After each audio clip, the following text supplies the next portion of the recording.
السلام علیکم ورحمۃ اللہ تعالی وبرکاتہ۔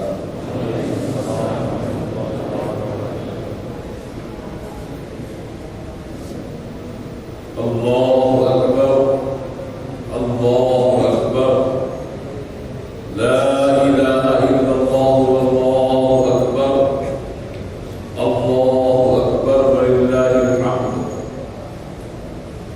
الحمد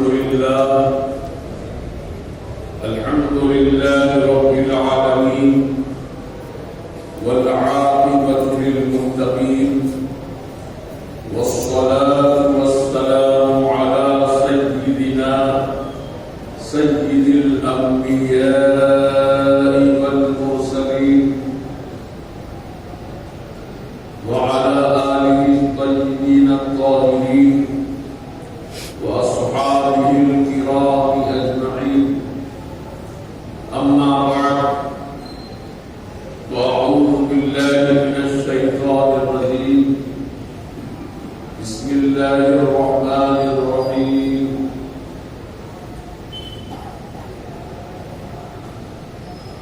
قال يا بني إني أرى في المنام أني أذبحك فانظر ماذا ترى۔ قال يا أبت افعل ما تؤمر، ستجدني إن شاء الله من الصابرين۔ صدق الله العظيم وبلغنا رسوله النبي المكين الأمين الكريم۔ الحمد لله ثم الحمد لله، رب کریم نے ہم کو پھر ایک بار عید الاضحیٰ کا موقع عطا فرمایا۔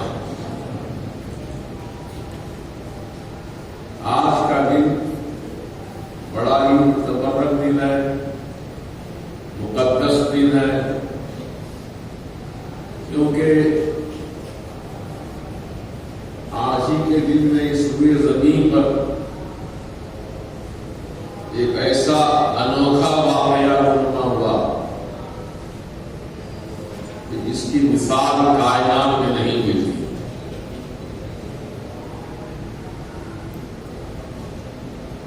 اللہ تبارک و تعالی اپنے بندوں سے امتحان لیتا ہے، اور بندہ سچا وہی ہے جو امتحان میں ثابت قدم رہے اور اللہ تعالیٰ کا شکرانہ ادا کریں، کیونکہ ہم آپ سب انسان ہیں، اور انسانوں سے ہی خاص کر ایمان والوں سے آزمائش کی جائے گی۔ جیسا کہ قرآن کریم میں اللہ تعالیٰ نے فرمایا، وَلَنَبْلُوَنَّكُمْ بِشَيْءٍ مِّنَ الْخَوْفِ وَالْجُوعِ وَنَقْصٍ مِّنَ الْأَمْوَالِ وَالْأَنفُسِ وَالثَّمَرَاتِ وَبَشِّرِ الصَّابِرِينَ۔ اس آیت کا مفہوم یہ ہے کہ اور ہم تم کو ضرور آزمائیں گے۔ یہ مت سمجھنا کہ ہم بچ جائیں گے، نہیں، ہم سب سے آزمائش ہوگی۔ کس چیز سے آزمائش ہوگی وہ بھی بتا دیا ہے۔ سب سے پہلے ذکر ہے من الخوف، دشمنوں کا خوف دلا کر آزمائیں گے ہم۔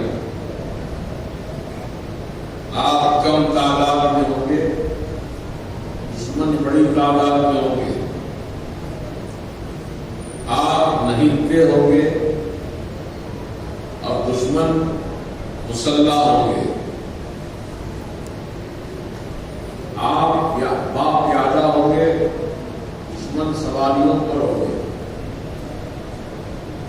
تو ان کی تعداد دیکھ کر، ان کے ہتھیار دیکھ کر، ان کی تیاریاں دیکھ کر پریشان نہ ہونا، بلکہ ثابت قدمی اختیار کرنا، جیسا کہ میدان بدر ہمارے لیے بہترین مثال ہے. صحابہ کرام صرف 313 تعداد میں دیکھو تو کم 313 اور دشمن 1000 کی تعداد.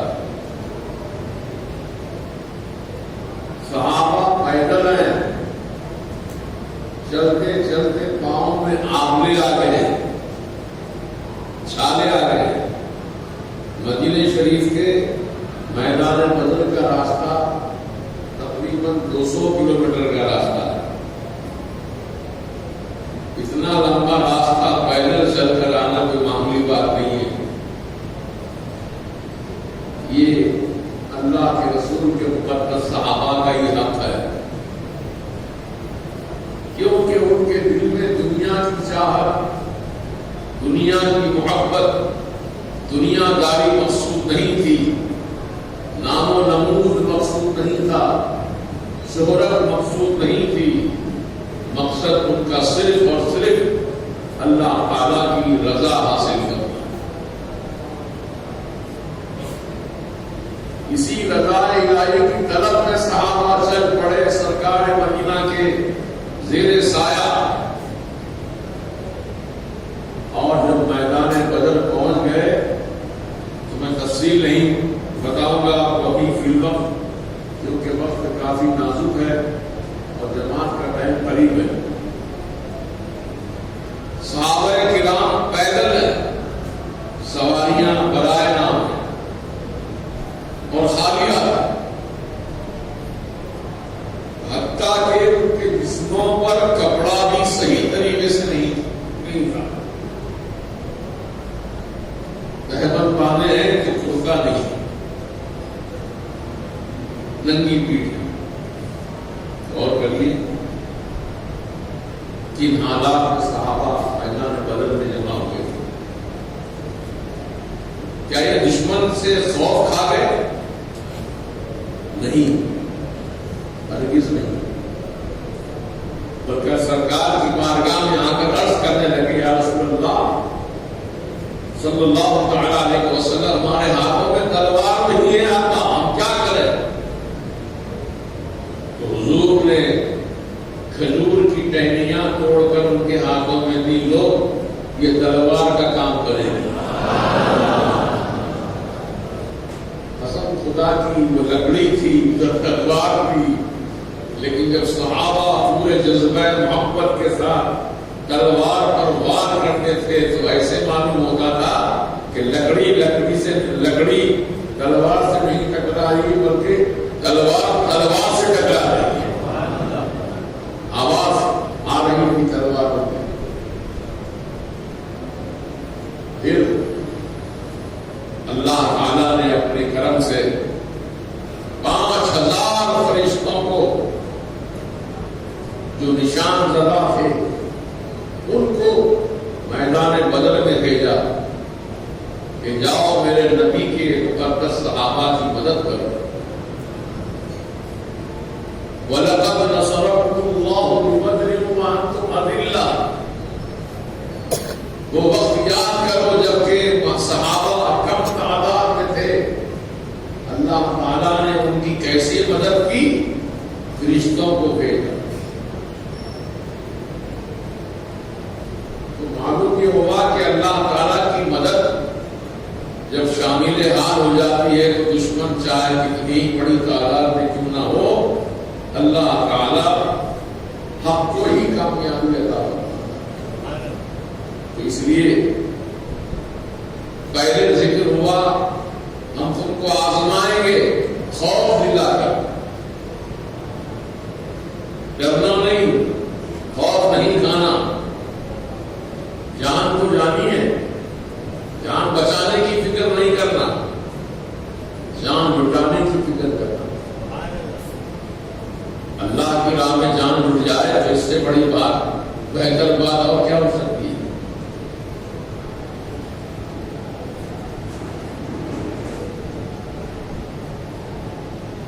والجوع پھر کبھی ہمیں تمہیں بھوکا پیاسا رکھ کے آزمائیں گے، کھانے کو نہیں ملے گا، کچھ پینے کو پانی نہیں ملے گا، مگر ثابت قدم رہنا۔ وَنَقْصٍ مِّنَ الْأَمْوَالِ،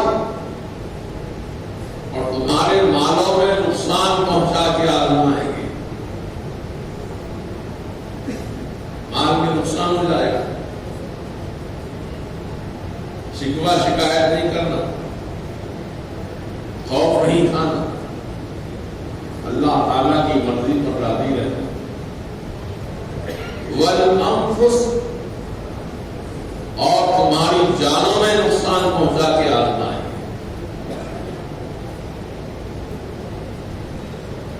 وَالثَّمَرَاتِ، اور تمہارے پھلوں میں نقصان پہنچا کے آزمائیں گے۔ پھل سے مراد یہاں اولاد ہے، اس کو دل کا پھل کہتے ہیں۔ اولاد سب کو پیاری ہوتی ہے، اللہ تعالیٰ فرما رہا ہے کہ ہمارے اولاد میں نقصان پہنچا کے آزمائیں۔ وَبَشِّرِ الصَّابِرِينَ، اے حبیب صبر کرنے والوں کو خوشخبری سنا دو۔ کس بات کی خوشخبری؟ أُولَٰئِكَ عَلَيْهِمْ صَلَوَاتٌ مِّن رَّبِّهِمْ وَرَحْمَةٌ، یہی وہ لوگ ہیں جن پر اللہ تعالیٰ کی طرف سے ہدایت بھی ہے اور انہیں رحمت بھی عطا کی جائے گی۔ وَأُولَٰئِكَ هُمُ الْمُهْتَدُونَ، یہی وہ لوگ ہیں جو ہدایت یافتہ ہیں۔ تو جان مال ہر چیز میں نقصان پہنچایا جائے گا، لیکن جو بندہ خدا ہے وہ مصیبتوں پر ثابت قدم رہے گا۔ حضرت سیدنا ابراہیم علیہ السلام نے صاف دیکھا کہ میں اپنے ہی بیٹے کو جو دعاؤں سے حاصل کیا گیا، آپ کی ضعیفی میں اولاد نصیب ہوئی آپ کو، تو ضعیفی کی اولاد کتنی پیاری ہوتی ہے، منتوں مرادوں سے دعاؤں سے حاصل کی جانے والی اولاد کتنی پیاری ہوتی ہے، ذرا سی ٹھیس پہنچ جائے تو ہم بے چین ہو جائیں۔ اللہ کے خلیل نے خواب دیکھا کہ اپنے ہی ہاتھوں سے اپنے بیٹے کا گلا ذبح کر رہے ہیں، انی اذبحک، ذبح کر رہے ہیں، کاٹ رہے ہیں، گلا کاٹ رہے ہیں بیٹے کا خواب میں۔ جب یہ خواب متبادر دیکھا تو آپ نے اپنے فرزند کو بلایا، کہا بیٹا میں تجھ کو اللہ کی راہ میں ذبح کر رہا ہوں، بول تیری کیا مرضی ہے؟ تو فرزند خدمت حضرت اسماعیل علیہ السلام نے کہا ابا جان، یا ابت افعل، اے ابا جان آپ کو جو حکم دیا گیا ہے اسے پورا کیجیے، انشاءاللہ من الصابرین، اللہ نے چاہا تو میں ضرور صبر کرنے والا ملوں گا، پاؤں گا۔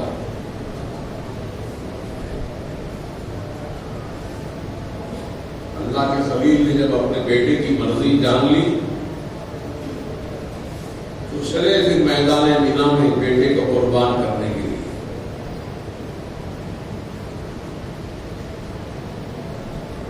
ہاتھ میں رسی اور چھری ہے، آگے آگے حضرت ابراہیم علیہ السلام چل رہے ہیں، پیچھے پیچھے حضرت اسماعیل علیہ السلام چل رہے ہیں، یہ ادب تھا۔ پہنچے جب میدان مینا میں تو آپ نے چھری کو پہاڑ کی چٹان پر خوب تیز کیا،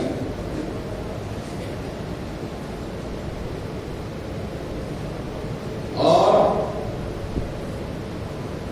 حضرت اسماعیل علیہ السلام کے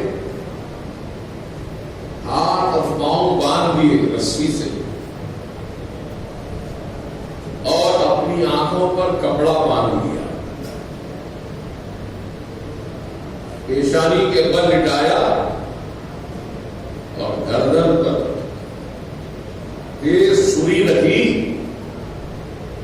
اور پڑھا اللہم لک و منک بسم اللہ اللہ اکبر۔ سوئی نہیں چلی، آپ کو بڑی حیرت ہوئی، اتنی تیز سوئی کہ میں پہاڑ کی چٹان پر اس کو تیز بھی کیا ہوں، اس کے باوجود نہیں چل رہی ہے۔ آپ نے اپنی آنکھوں سے پٹی ہٹائی اور تیز کیا، پھر دوبارہ پھر آپ نے گلے میں چھری رکھ کے چلا دی، گلا نہیں کٹا۔ 3 مرتبہ آپ نے ایسی کوشش کی، گلا نہیں کٹا۔ کیسے کٹتا؟ ابراہیم علیہ السلام سے نور محمدی منتقل ہو کر سیدنا اسماعیل علیہ السلام کی پیشانی میں جھٹکا رہا تھا۔ نور محمدی کا فیضان ہے کہ چھری نہیں چل رہی ہے، گلا کٹنے سے محفوظ ہے۔ آپ کو غصہ آ گیا، چھری اٹھا کر کے پہاڑ کی چٹان پہ ماری، پہاڑ کی چٹان پہ مارتے ہی پہاڑ 2 ٹکڑے ہو گیا، پہاڑ 2 ٹکڑے ہو گئے۔ آپ نے چھری سے مخاطب ہو کر کہا، اے چھری، کیا میرے بیٹے کا گلا اس پہاڑ سے بھی زیادہ سخت ہے؟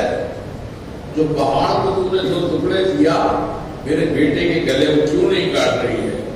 تو چھری نے بزبان حال جواب دیا، اے اللہ کے خلیل، میرا جواب سنیے، رب جلیل یہ چاہتا ہے کہ اے چھری نہ چل،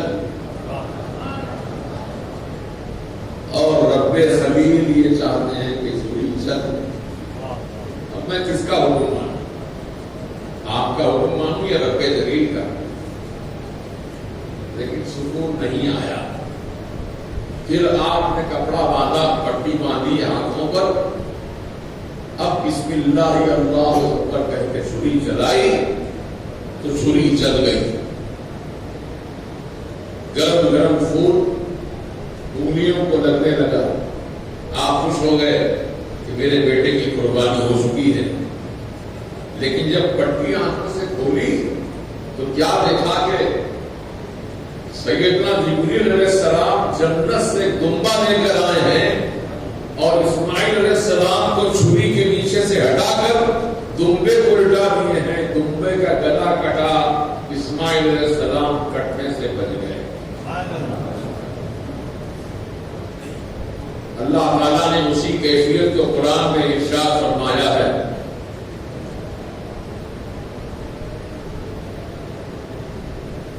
یا ابراہیم، اے ابراہیم، قد صدقت الرؤیا، تم نے اپنا خواب سچا کر دکھایا۔ انا کذالک نجزی المحسنین، بے شک ہم نیکوکاروں کو ایسا ہی بدلہ دیتے ہیں۔ تو وہی سنت ابراہیمی آج تک دنیا میں قائم ہے۔ ہر سال ایک دمبا صاحب نصاب پر اپنی طرف سے قربانی دینا واجب ہے۔ آج ہی کے دن اگر صاحب نصاب ہو گیا تو آج قربانی واجب ہو گئی۔ اب یہ قیامت تک سنت زندہ رہے گی۔ تو پتہ یہ چلا کہ اللہ کے بندے راہ خدا میں جان دینے سے ڈرتے نہیں ہیں۔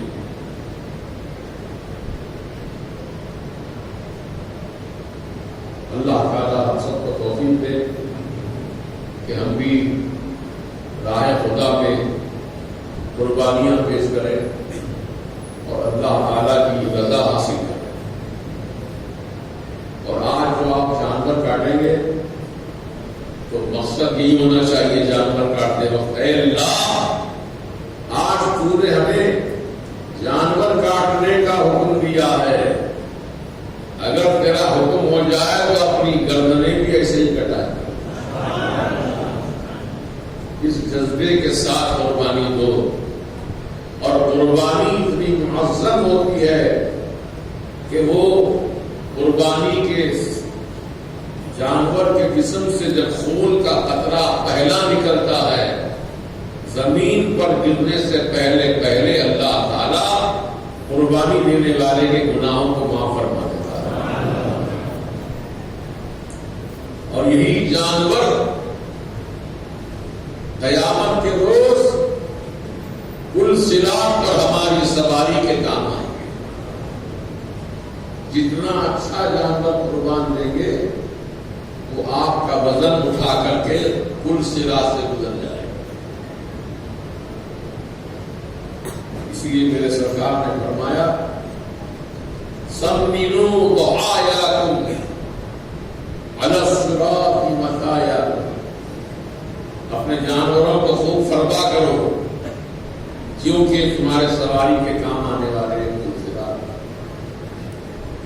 بہرحال وقت ہو چکا ہے، میں اپنی گفتگو ختم کر رہا ہوں، اور ایک اہم اعلان یہ ہے کہ جب آپ جانور قربان کر رہے ہو تو اس کا جرم دارالعلوم فیض رضا اسی مرکز کے تحت ہے جو یہاں بھی چل رہا ہے، اور لڑکیوں کا مدرسہ بھی ہے، اور بغیر فیس کے کوئی فیس نہیں مل جاتی، بچوں سے نہ بچوں سے، بالکل فری آف ایجوکیشن۔